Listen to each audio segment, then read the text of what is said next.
Since the production of the first Pichu movie, Pichu Saves the Starving Kids, you people have been requesting the production of Pichu movie Darkrai's Nut.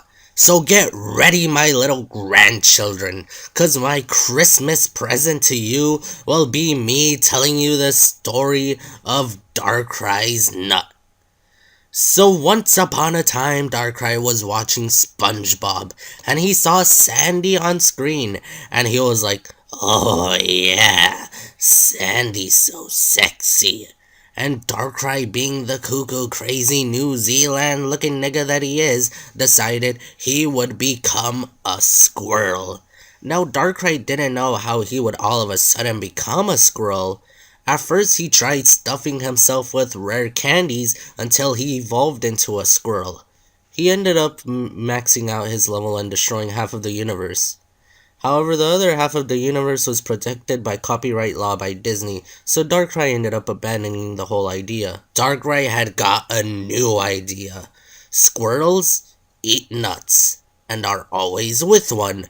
So Darkrai had to find a nut, so he would finally become a squirrel and bang sexy Sandy. Unfortunately, that was no easy task since Darkrai had destroyed half of the universe as seen a paragraph ago in the script. So that's where it all begins. Darkrai had gone on his journey to find Darkrai's nut. Heh, boy, I sure do hope he has a better job than when Pichu went on his journey to find his age that was given to him before he was even born. That video is unlisted now because it sucked. Days, months, years had passed, and Darkrai still had not found his nut. Darkrai was afraid he would die an old man before he found his nut. But then he realized he's a New Zealand Pokemon and they don't die. Keeping this in mind for motivation, Darkrai at last found a nut. It was a nice and hard nut.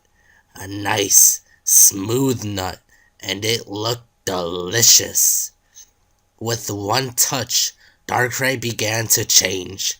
At last, Darkrai had become a squirrel. Unfortunately, it turns out that when Darkrai destroyed half the universe, Sandy was also destroyed. Haha, boy, I sure do hope somebody got fired for that blunder.